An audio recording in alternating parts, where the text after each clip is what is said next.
आप यकीन नहीं मानेंगे, ऐसे लोग तेज होते हैं, ऐसे चतुर चालाक होते हैं, अपनों का ही शोषण करते हैं। अपने बहन भाई सगे वाले तो नहीं, चलो कोई कजन हो या कोई ताऊ चाचा के बच्चे होते हैं, तो उनको मान बढ़ाई दे दे के उनमें हवा भर भर के अपना काम करवाते रहते हैं और मान बढ़ाई देते रहते हैं। क्योंकि चंद शब्द बोलने से आदमी फूल के कुप्पा हो जाता है और बिना पैसे का उसे नौकर मिल जाता है। तो ऐसा भी होता है। तो क्रोध दुनिया का जो है वो घातक है।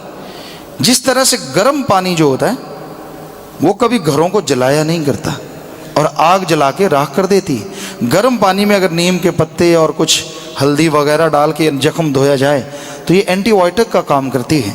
जबकि आग में कुछ भी डालो, आग अगर आपके दामन में पड़ जाएगी तो वो जलाएगी। तो संतों का क्रोध गर्म पानी की तरह होता है, एंटीबायोटिक होता है, जो आपके पता नहीं कितने रोगों को ख़त्म कर दे।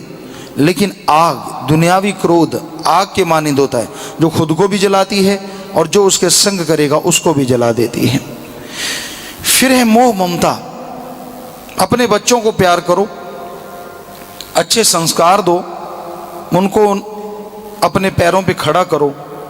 ये कोई मोह ममता नहीं है, ये तो आपका इंसानी फर्ज है, ये तो अदा करना है। लेकिन हद से ज़्यादा उनके प्यार में फंस के, मोहब्बत में फंस के कई बुजुर्ग उन पे यकीन कर लेते हैं और सारी ज़मीन जायदाद उनके नाम लगा देते हैं, तो फिर प्यार ख़त्म हो जाता है। बच्चों के ऊपर वो बोझ बन जाता है और बच्चे घर से निकाल देते हैं। पैसा अपने नाम भी रखो, आपको लगेगा बच्चे आपकी पूजा कर रहे हैं, बस आप खुश रहो, असल में माया की पूजा होती है। अगर पता है कि ये बुजुर्ग सोने के अंडे देने वाली मुर्गी है तो कौन अंडे नहीं लेगा। हर कोई दोनों हाथ जोड़ जोड़ के, हाँ पिताजी आप सब कुछ हैं, मेरे तो मालिक हैं। आप एक बार ये कहो कि मेरे पास तो कुछ नहीं, जो था मैंने दे दिया, फिर देखो वो हाथ जोड़ने वाले कैसे हाथ उठा भी सकते हैं। क्योंकि ये कलयुग है, ये भयानक समय है। तो इंसान की विचारधारा है, इंसान जैसे वातावरण में रहता है वैसा असर जरूर होता है।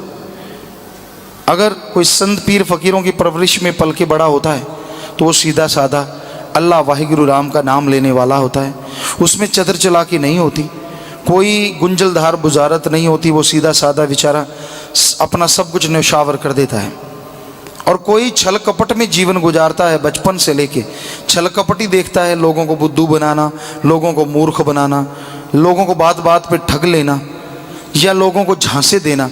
जिसकी उम्र ही, जिसका बचपन इस तरह से गुजरता है तो वो किसी भी परिवार में फिट नहीं बैठता, क्योंकि वो वहाँ जाके भी वही राजनीति, वही चीज़ें शुरू कर देता है।